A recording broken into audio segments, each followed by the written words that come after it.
चलने लगे। Hello students, welcome to intelligence career institute. Myself Divya Shrivastava. और आज के इस वीडियो में हम लोग टैक्सोनॉमिक एड्स के बारे में पढ़ेंगे कि टैक्सोनॉमिक एड्स क्या होते हैं। ये बेटा आपके लिविंग वर्ड वाले चैप्टर में इसको डिस्क्राइब किया गया है, तो देख लेते हैं एक बार कि ये टैक्सोनॉमिकल एड्स होते क्या हैं। तो जैसे देखें यहाँ पे लिखा हुआ है कि taxonomical aids are representation of sample of preserved plant and animals that help in study of taxonomic hierarchy। ठीक, तो क्या कह रहे हैं यहाँ पे कि जो हम लोग डिफरेंट टाइप के प्लांट्स और एनिमल की स्टडी करते हैं तो इनको प्रिजर्व करके रखा जाता है, इनके स्पेसिमेन को हम लोग प्रिजर्व करके रखते हैं, जिससे फ्यूचर में कभी हमें इनके बारे में इनकी टैक्सोनॉमिक हायरार्की यानी किस फाइलम से है, कोई भी प्लांट या एनिमल किस डिवीजन, किस फाइलम, किस क्लास, किस फैमिली को बिलोंग करता है, इन सब के बारे में हमको पता लग सके। ठीक, तो ये टैक्सोनॉमिक एड्स होते हैं। जैसे यहाँ पे आपकी बुक में कुछ एग्जांपल्स दे रखे हैं, herbarium, monograph, museum, zoological park, flora etcetera. ठीक, तो एक एक करके हम इनको पढ़ेंगे और जानेंगे कि किसमें किसका किस तरीके से यूज किया जाता है। ठीक, तो चलिए सबसे पहले जो हम आते हैं हर्बेरियम पे, तो देखिए यहाँ पर ये फोटो दे रखा हुआ है हर्बेरियम का। हर्बेरियम में बेसिकली ये एक स्टोर हाउस होता है जहां पर हम प्लांट्स के स्पेसिमेन को ड्राई डेड फॉर्म में रखते हैं। तो ये पिक्चर देखिए एनसीईआरटी में दे रखा हुआ है, यहाँ पे हर्बेरियम फाइल्स इस तरीके से ये रखी गई हैं। ठीक है, तो हर्बेरियम क्या होता है? हर्बेरियम की बात करें तो बेटा herbarium is a store house of collected plant specimen. तो ये बात याद रखिएगा कि हर्बेरियम में हम लोग प्लांट स्पेसिमेन को कलेक्ट करते हैं जिनको dried, preserved and preserved on sheet. ठीक, हम इस जो प्लांट स्पेसिमेन होते हैं उनको पहले सुखाते हैं और उनको प्रेस करके एक शीट पे लगाते हैं। Further, these sheets are arranged according to universally accepted system of classification.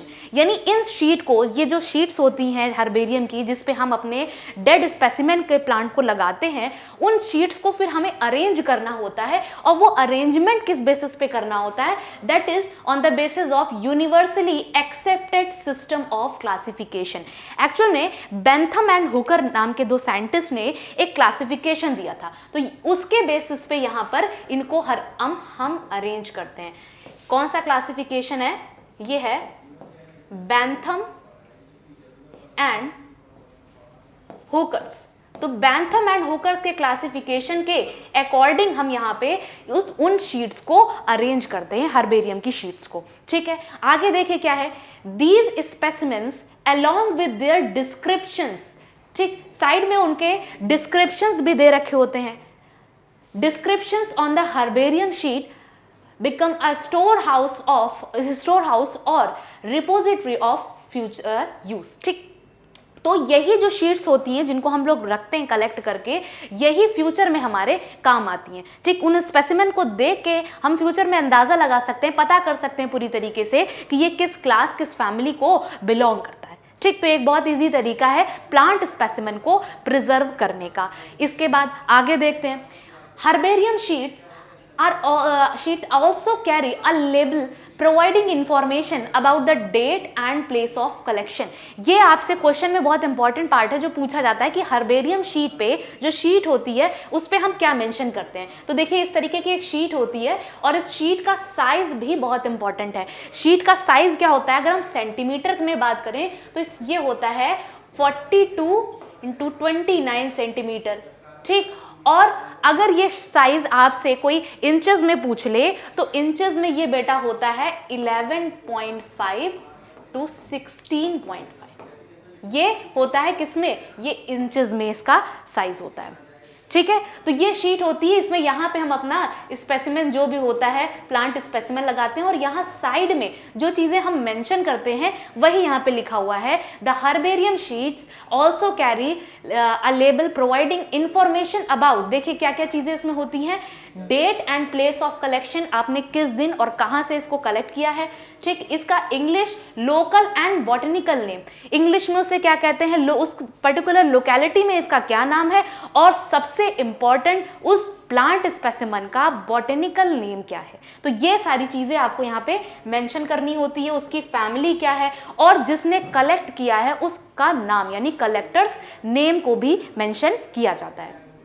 उसके बाद आगे देखें, herbaria also serve as a quick reference system in taxonomic study. ठीक, इसको जल्दी से किसी क्विक रेफरेंस सिस्टम का मतलब कि अगर आपको अर्जेंट इंफॉर्मेशन चाहिए किसी प्लांट की तो आप इसका यूज कर सकते हैं। तो ये हर्बेरियम के बारे में हो गया। इंपॉर्टेंट चीज़ याद रखिएगा कि हर्बेरियम शीट में हम लोग क्या क्या मेंशन करते हैं, ये बहुत इंपॉर्टेंट बात है यहाँ पे। ठीक है, तो ये हर्बेरियम हो गया। और ये देखिए, ये इसका डायग्राम है। नेक्स्ट जो दूसरा हमारे पास टैक्सोनॉमिक एड आता है वो है बॉटेनिकल गार्डन। जैसे हर्बेरियम में हम लोग ड्राइड प्लांट को प्रिजर्व रखते हैं, ठीक, उसी तरीके से अगर किसी प्लांट स्पेसिमेन को जिंदा यानी लिविंग फॉर्म में हमें अगर उसको स्टोर करके रखना है तो वहां पे बेटा जो हम यूज करते हैं वो होते हैं बॉटेनिकल गार्डन्स। ठीक, बॉटेनिकल गार्डन्स में हम लोग लिविंग प्लांट्स को प्रिजर्व करके रखते हैं। ठीक, तो देख लेते हैं। These specialized gardens have collections of living plant. ठीक, living plant for reference.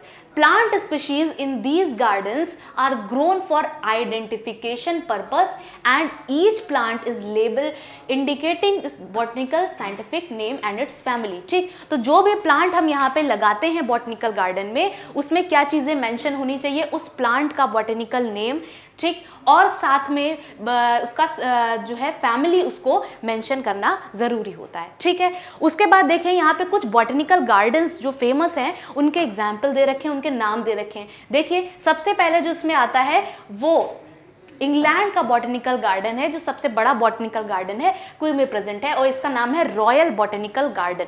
ठीक है, तो ये हो गया सबसे बड़ा बॉटनिकल गार्डन। उसके बाद देखिए इंडिया में जो सबसे बड़ा है that is Indian botanical garden जो कि कैलकाटा हावड़ा में प्रेजेंट है।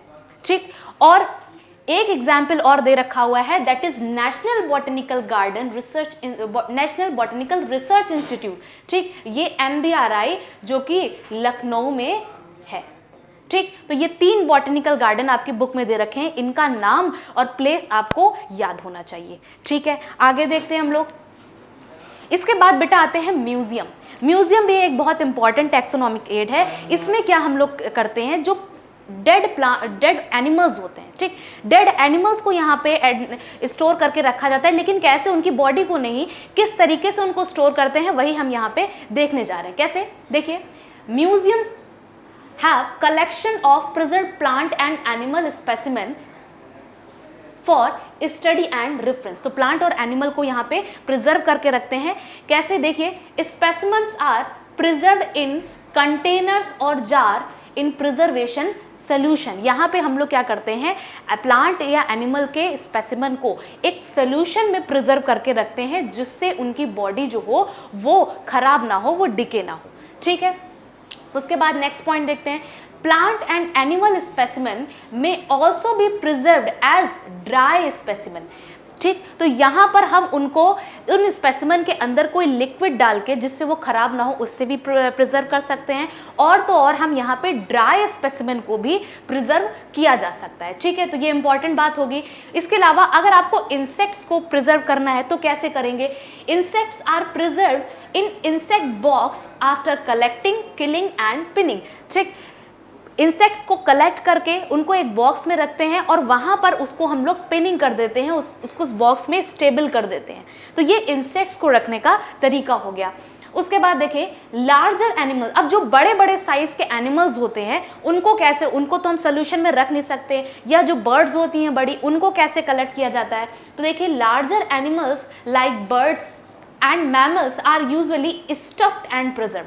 तो उनकी स्किन को निकाल के हम लोग वहाँ पे क्या करते हैं, उस स्किन के अंदर स्टफिंग कर देते हैं और स्टफिंग करने के बाद वो ऐसा ही शेप देके वहाँ पर उसको प्रिजर्व कर देते हैं। तो ये होता है किसका, बड़े साइज के एनिमल्स का प्रिजर्वेशन। देखिए museums often have collection of skeleton of animals too. ठीक, तो एनिमल्स के स्केलेटन को भी हम लोग म्यूजियम में प्रिजर्व करके रखते हैं, और ऐसे छोटे छोटे से म्यूजियम हम लोग अपने स्कूल कॉलेजेस में भी देखते हैं। ठीक, जो हमारी लैब होती है उसमें भी वो म्यूजियम, एक छोटा सा म्यूजियम होता है। आपने अपने 12th 11th क्लास में स्पॉटिंग की होगी जिसमें एनिमल्स को वो फॉर्मेलिन सोल्यूशन में रख के दिया जाता है आपको, और आपको पहचानना होता है कि ये कौन सा एनिमल होता है। इसके अलावा हमें अपने लैब में स्केलेटन भी मिल जाता है, स्केलेटन पूरा वहाँ पे रखा होता है। तो जो हमारे स्कूल की लैब लैब होती है वो भी एक छोटा सा म्यूजियम ही होता है। तो ये हो गया म्यूजियम के बारे में। आगे देखिए, इसके बाद है जूलॉजिकल पार्क। ठीक, तो जैसे म्यूजियम में हम लोग मैक्सिमम वैसे एनिमल रखे जाते हैं, एनिमल और प्लांट को वहाँ पे प्रिजर्व करके हम लोग रखते हैं, लेकिन वो किस कंडीशन में होते हैं, वो डेड कंडीशन में होते हैं। लेकिन जूलॉजिकल पार्क में यहाँ पे हम लोग लिविंग एनिमल्स को रखते हैं उनके नेचुरल हैबिटेट में। ज़्यादा से ज़्यादा कोशिश हम ये करते हैं कि हम उनको उनका नेचुरल हैबिटेट प्रोवाइड करके प्रोटेक्ट कर सकें।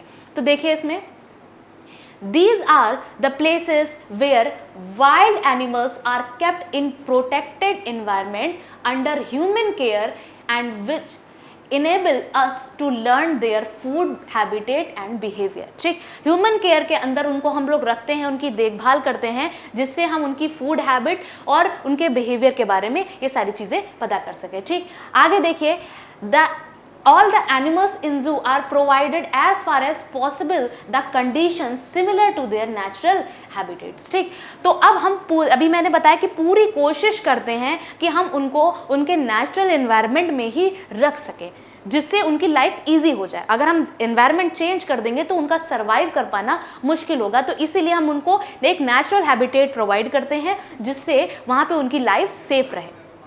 ठीक, और आपको पता ही है कि बचपन में हम लोगों को जू जाना बहुत पसंद था, तो यही यहाँ पे लाइन लिखी है, children love visiting these park commonly called जू। तो जू के नाम से हम लोग इनको जानते हैं। नेक्स्ट बात करें कीज की, तो कीज बेटा सबसे इंपॉर्टेंट पोर्शन बन जाता है इस टॉपिक का, और यहीं से सबसे ज़्यादा क्वेश्चन आते हैं। ठीक, कीज में देखिए क्या होता है, यहाँ पर हम आइडेंटिफिकेशन के लिए जो मेथड यूज़ करते हैं, इसमें हमें दो ऑप्शन मिलते हैं, यानी किसी भी एनिमल के या किसी भी प्लांट स्पेसिमेन के आइडेंटिफिकेशन के लिए हमें दो ऑप्शन मिलते हैं। ठीक, अब इन दो ऑप्शंस में हमें एक को सेलेक्ट करना होता है, दूसरे को रिजेक्ट करना होता है। जिसको हम सेलेक्ट करते हैं उसके इंफॉर्मेशन के बेसिस पे हमें फर्दर दो ऑप्शन मिलते हैं। कैसे, अभी हम इसको समझते हैं। तो देखिए, की is another taxonomical add used for identification for plant and animal based on similarities and dissimilarities। ठीक, तो ये लाइन बहुत इंपॉर्टेंट है, याद रखिएगा कि सिमिलैरिटी और डिससिमिलैरिटी के बेस पे हम यहाँ पे कीज में जो हमारे ऑर्गेनिज्म होते हैं इनको आइडेंटिफाई कर पाते हैं। कैसे, देखिए कि the keys are based on the contrasting character. अब इसमें हर ऑर्गेनिज्म के लिए दो कंट्रास्टिंग कैरेक्टर को रखा जाता है, जिसमें से एक को आप सेलेक्ट करेंगे, generally in a pair called couplet. तो ये जो दो ऑप्शन आपको दो कंट्रास्टिंग कैरेक्टर मिलते हैं, इनको बेटा हम क्या कहते हैं, कपलेट कहते हैं। ठीक, तो जो दो ऑप्शन आपको मिल रहे हैं कपलेट हो गया, और इसमें दोनों में से हर एक ऑप्शन को आप क्या कहेंगे, लीड कहेंगे। देखिए आगे लिखा है, it represent the choice made between two opposite option. This result in acceptance of only one and rejection of other. Each statement in the key is called lead. अब देखिए इसको ऐसे समझिए, जैसे हम क्या करते हैं, जब हम किसी कोई सर्वे होता है तो अक्सर हमें ऑप्शन देके पूछा जाता है। ठीक, किसी प्रोडक्ट का सर्वे होता है कि आप बताइए कि इस प्रोडक्ट में दो ऑप्शन, जैसे सपोज दैट आप किसी बिस्किट के लिए सर्च कर रहे हैं, किसी बिस्किट का सर्वे हो रहा है, तो उसमें आपसे पूछा जाएगा कि आप बताइए कि आपको वीट वाला पसंद है बिस्किट, या फिर आप किसी और ग्रेन का खाना चाहते हैं। ठीक, इस तरीके से जैसे आपसे पूछा जाएगा और जैसे आप आंसर देते हैं उसके अकॉर्डिंग आपको फिर से दो ऑप्शन मिल जाते हैं। जैसे कॉल सेंटर में भी होता है, हिंदी के लिए एक दबाएं, इंग्लिश के लिए दो दबाएं। ठीक, उसके बाद जैसे आप हिंदी के लिए एक दबाते हैं, फिर आपको दो ऑप्शन मिल जाते हैं कि आपको अगर कंप्लेन करनी है तो आप एक दबाएं। ठीक, अगर आपको अपने बैलेंस से संबंधित जानकारी चाहिए तो दो दबाएं। इस तरीके से हर बार आपको ऑप्शन मिलते हैं और उसमें से एक को आप सेलेक्ट करते हैं और एक को रिजेक्ट कर देते हैं। तो जिसको आप सेलेक्ट करते हैं उसके अकॉर्डिंग फिर दो ऑप्शन आपको मिल जाते हैं। तो इसी तरीके से बेटा जब हम किसी ऑर्गेनिज्म के बारे में यहाँ पे इंफॉर्मेशन ऐड करते हैं तो हर बार हमको दो ऑप्शन मिलते हैं जो कंट्रास्टिंग कैरेक्टर के होते हैं, जिसमें से एक को हम सेलेक्ट कर देते हैं और दूसरे को रिजेक्ट कर देते हैं। तो जिसको हमने सेलेक्ट किया है उसको और ज़्यादा आइडेंटिफाई करने के लिए उसमें से भी आपको दो ऑप्शन मिल जाते हैं, फिर उसमें से फिर आपको एक सेलेक्ट करना होता है और एक को क्या करना होता है, रिजेक्ट करना होता है। तो इस तरीके से हमें जो इंफॉर्मेशन मिलती है वो हम इंफॉर्मेशन सेव कर लेते हैं और इसी तरीके से हम कीज का यूज करते हैं आइडेंटिफिकेशन में। ठीक है, उसके बाद तो ये कीज होगी। आगे देखिए, separate taxonomic keys are required for each taxonomic category. Such as family, genus, species for identification. तो हर टैक्सोनॉमिक जो कैटेगरी है, जैसे फैमिली है, ठीक, स्पीशीज है, तो इसमें सबकी कीज जो है वो सेपरेट होती हैं। आपको किसी फैमिली में स्टडी करनी है तो फैमिली के दो कैरेक्टर्स आपको मिलते जाएंगे जिनको हम कपलेट बोलते हैं, उसमें से एक को आप रिजेक्ट करेंगे, एक को एक्सेप्ट करेंगे। इसी तरीके से जीनस में भी आपको दो ऑप्शन मिलेंगे जिसमें एक को आप एक्सेप्ट करेंगे, एक को रिजेक्ट करेंगे, और इसी तरीके से ये सारी इंफॉर्मेशन ऐड होती चली जाएंगे।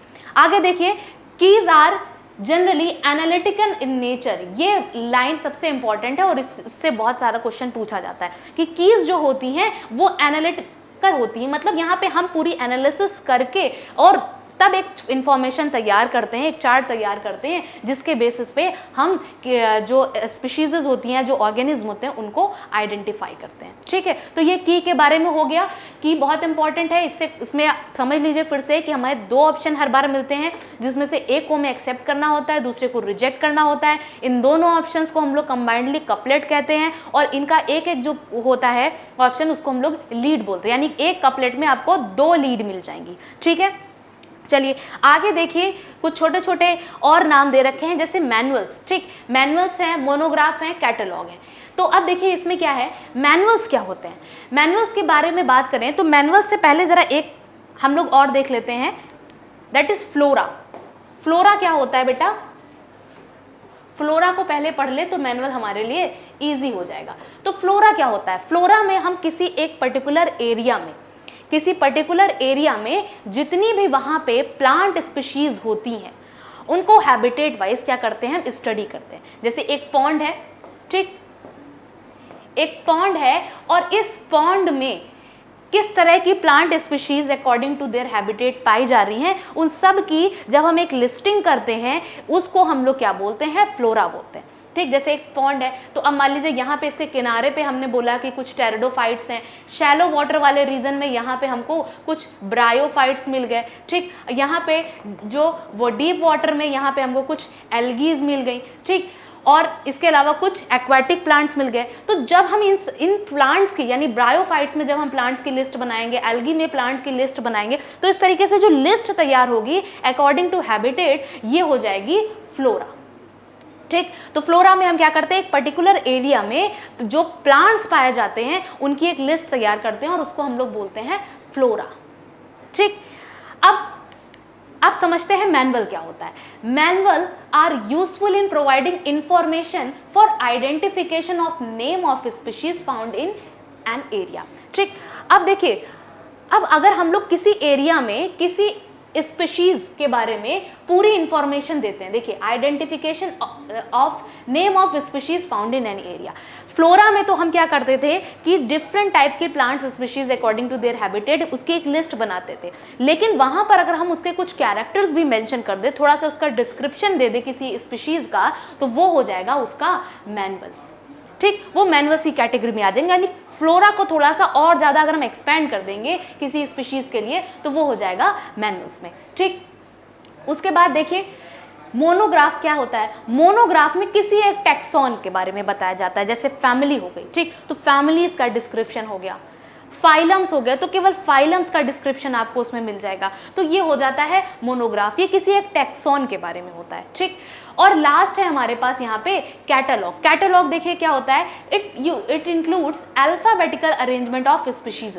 ठीक, अब इसमें कैटलॉग में क्या करते हैं हम, और कुछ नहीं, बस जो स्पीशीज होती है उनको अल्फाबेटिकली अरेंज कर लेते हैं, जिससे क्या होता है हमें उनके आइडेंटिफिकेशन के बारे में पता करने में आसानी हो जाती है, क्योंकि सीक्वेंस में दिया होता है हमें। जैसे मान लीजिए कोई एक स्पीशीज है, ठीक, उसको अगर हमें उसका नाम पता है, जैसे मान लीजिए मार्सेलिया है। ठीक, अब अगर हमें इसका नाम पता है तो एम्स वाले उस किसी भी प्लांट का हम क्या निकालेंगे, हम प्लांट स्पीशीज का कैटलॉग निकालेंगे और एम से जाके सर्च करेंगे तो हमको मिल जाएगा उसमें वहां पे।